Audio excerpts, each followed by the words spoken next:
Selamat sejahtera kami ucapkan kepada Dr. Rizal Zamani Idris. Kumpulan kami akan membentangkan tajuk esei bagi politik antarabangsa Australasia kami, iaitu Perkembangan Politik dan Dasar Luar Negara New Zealand pada tahun 1845 hingga abad ke-21. Pertama sekali, saya akan membentangkan serba sedikit mengenai sejarah negara New Zealand. New Zealand atau dikenali sebagai Aotearoa dalam bahasa Maori adalah sebuah negara kepulauan yang terletak di barat daya Lautan Pasifik. Sejarah New Zealand bermula dengan kedatangan orang Maori yang dipercayai telah menetap di kepulauan ini sekitar tahun 1250 hingga 1300. Selepas perjanjian Waitangi ditandatangani antara mahkota British dan banyak ketua-ketua Maori, ini menandakan permulaan era kolonial yang membawa banyak perubahan dalam struktur politik dan sosial negara New Zealand. New Zealand secara rasmi menjadi Dominion atau wilayah autonomi British pada tahun 1907 dan mencapai kemerdekaan sepenuhnya pada tahun 1947.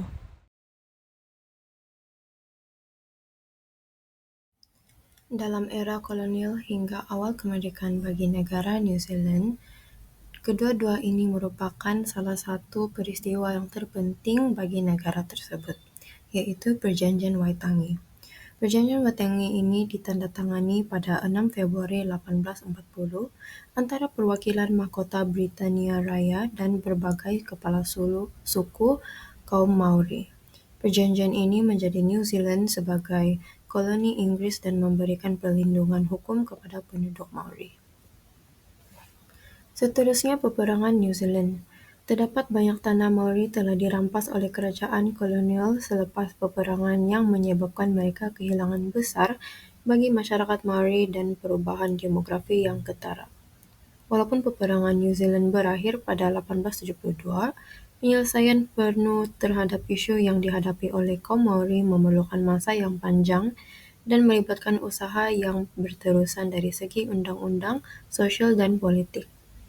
Tribunal Perjanjian Waitangi dan usaha pemulihan tanah merupakan langkah yang penting dalam menyelesaikan masalah tersebut. Namun tetapi, perdebatan mengenai hak-hak kaum Maori dan keadilan sejarah terus menjadi isu yang relevan di negara New Zealand tersebut. Pada tahun 1975, Perjanjian Tribunal Waitangi telah ditubuhkan untuk menyiasat tuntutan Maori berkaitan dengan peristiwa Perang New Zealand ini. Slide ini merupakan garis masa era kolonial hingga awal kemerdekaan bagi negara New Zealand. Terdapat 4 peristiwa, yaitu Perjanjian Waitangi 1840. Perjanjian ini adalah satu perjanjian yang ditandatangani antara kaum Maori dengan koloni Inggris. Setelah Perjanjian Waitangi, diikuti dengan perkembangan kolonial yaitu migrasi dan kolonisasi, pertanian dan perdagangan yang memberi impak kepada masyarakat, dan juga konflik Maori dan Eropah yang merupakan satu pertempuran antara kaum Maori dengan pihak Eropah. Selepas perkembangan kolonial, tercetuslah antara Perang Dunia, yaitu menjaga kestabilan politik dan kesinambungan kebajikan, dan juga menghadapi tantangan ekonomi, yaitu termasuk krisis minyak global pada tahun 1970-an. Peristiwa yang terakhir adalah Statuta Westminster, yaitu statuta ini memimpin dengan visi meningkatkan kesejahteraan sosial bagi kaum Maori. Ia juga memperjuangkan kedaulatan hak New Zealand dan juga mendorong kebijakan progresif dalam pendidikan, perumahan, dan perlindungan lingkungan dalam masyarakat negara New Zealand.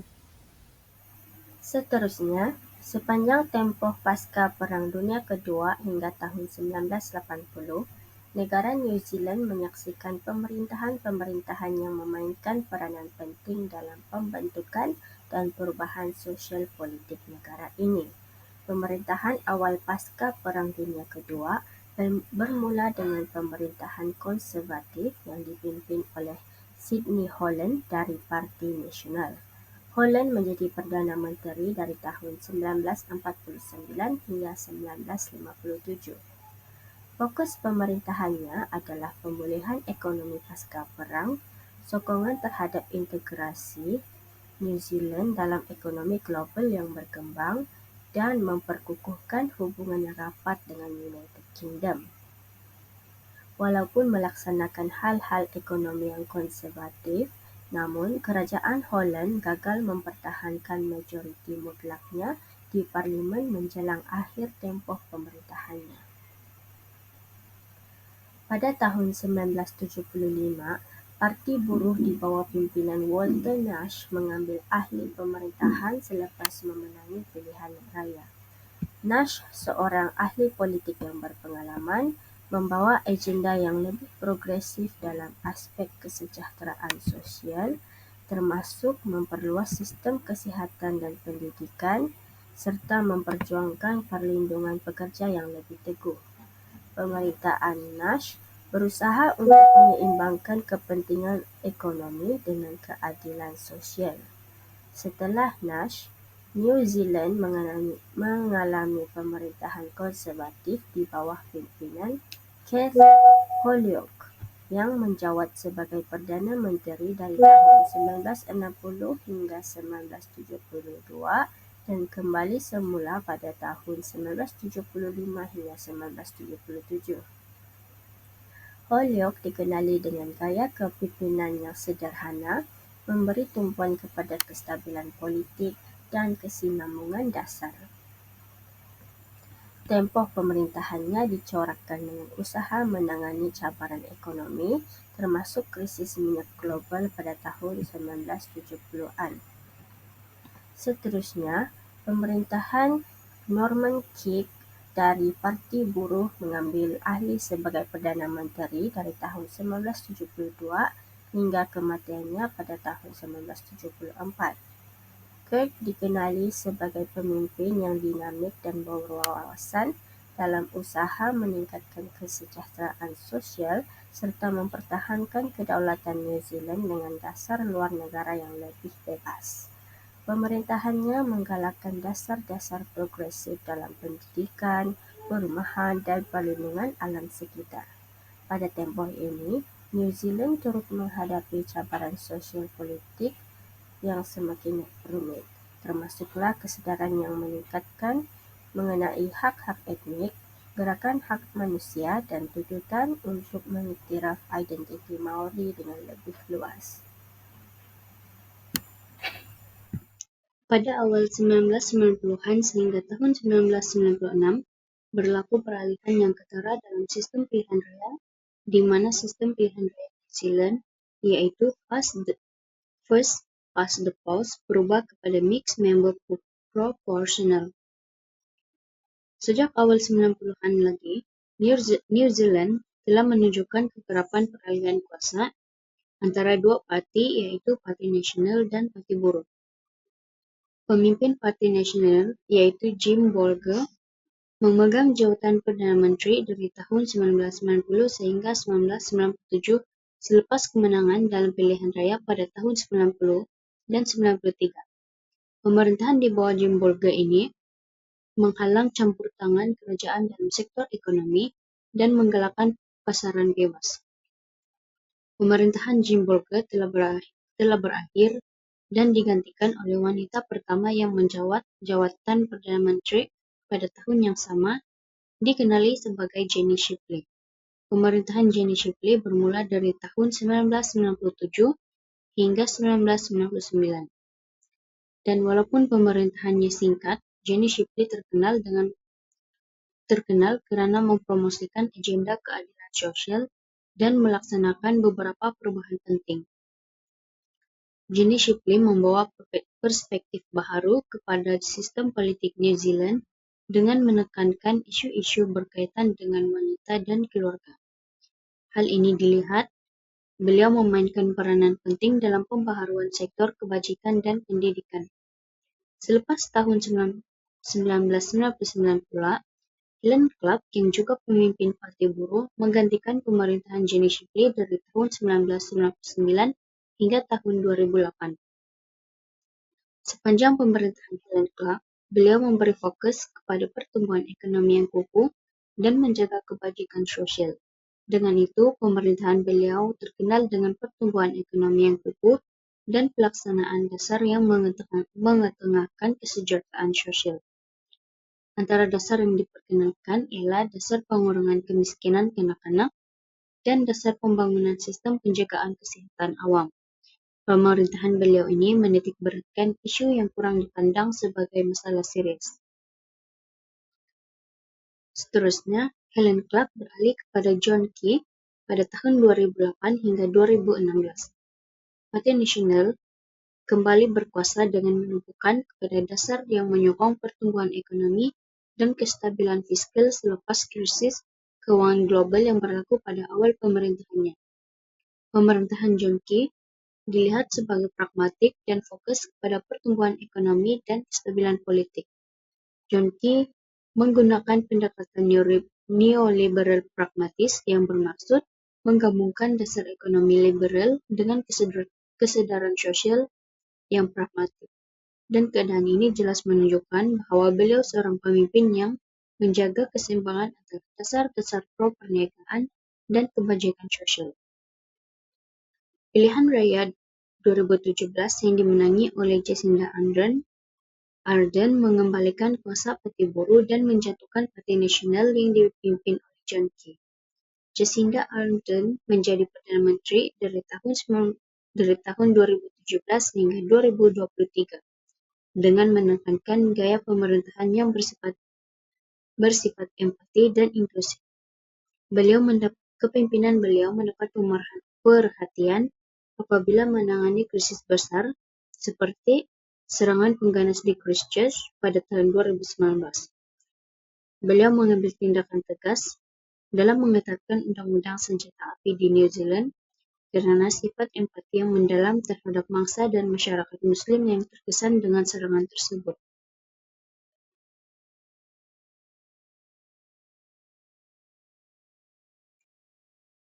Selepas Perang Dunia II, timbul isu global yaitu penggunaan senjata nuklir.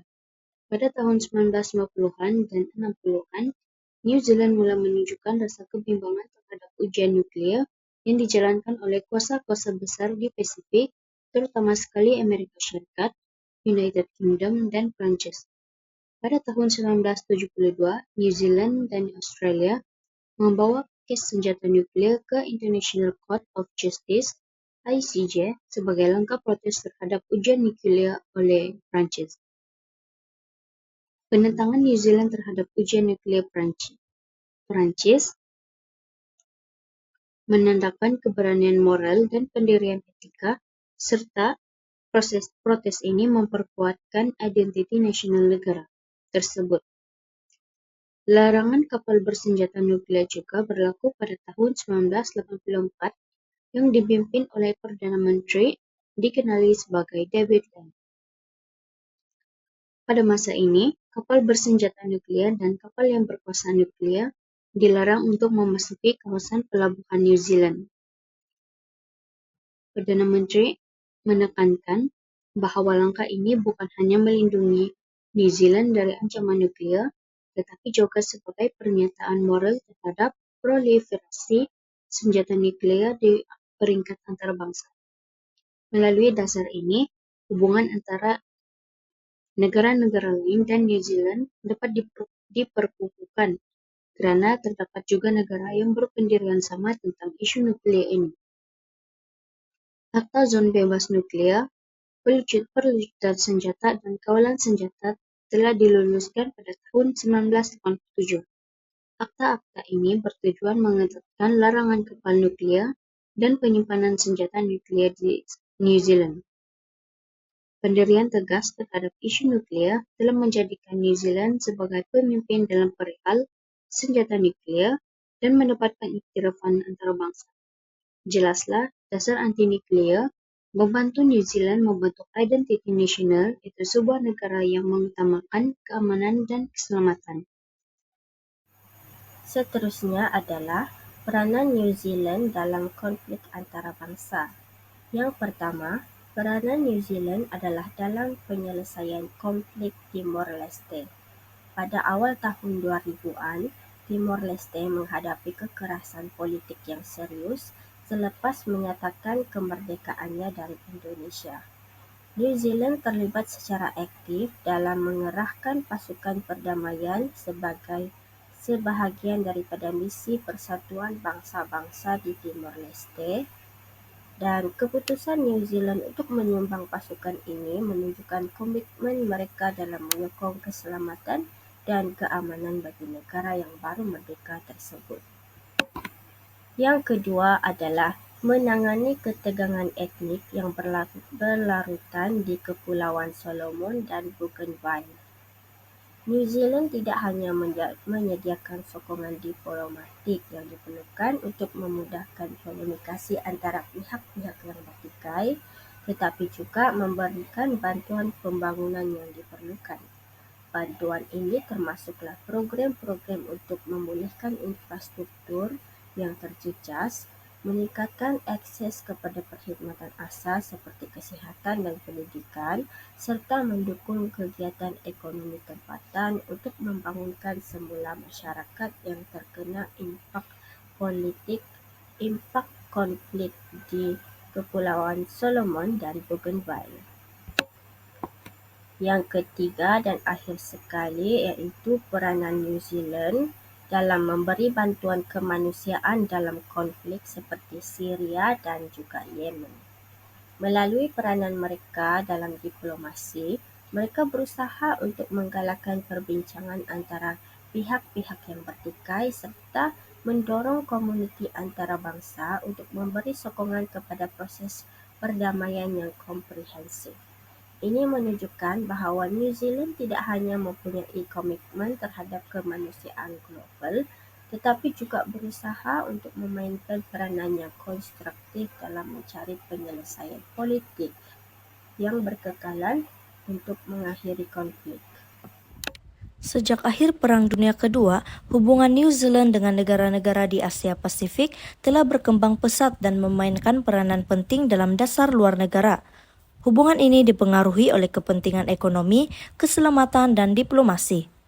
Dari segi ekonomi, New Zealand secara aktif mencari peluang perdagangan di rantau Asia Pasifik, terutamanya dengan ekonomi besar seperti China, Jepun, Korea Selatan, dan negara-negara Asian.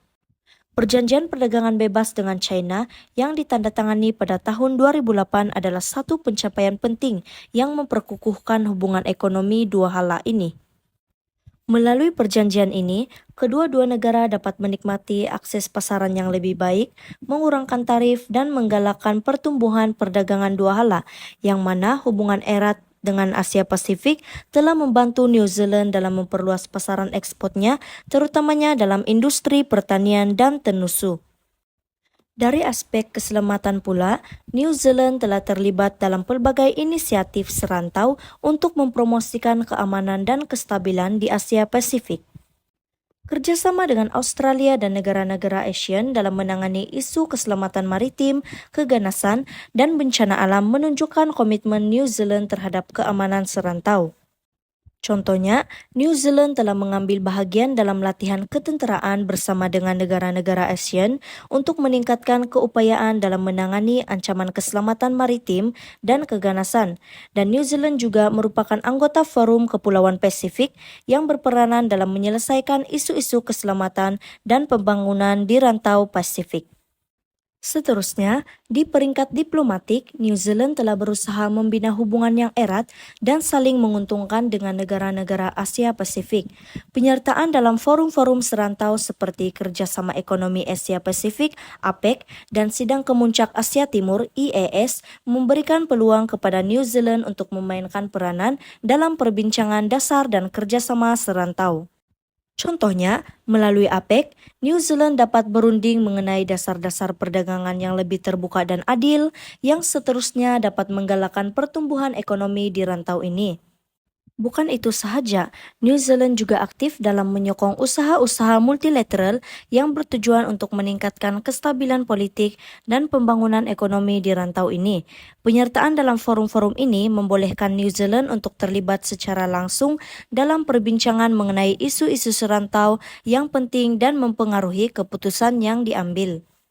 Dengan memanfaatkan peluang perdagangan, terlibat dalam inisiatif keselamatan serantau, dan membina hubungan diplomatik yang kuat, New Zealand dapat mengimbangi kepentingan ekonomi dan keselamatannya dalam persekitaran serantau yang sentiasa berubah. Hubungan yang kuat dan saling menguntungkan ini membantu New Zealand untuk terus berkembang dan memainkan peranan penting di rantau Asia Pasifik. Seterusnya adalah New Zealand dalam PBB.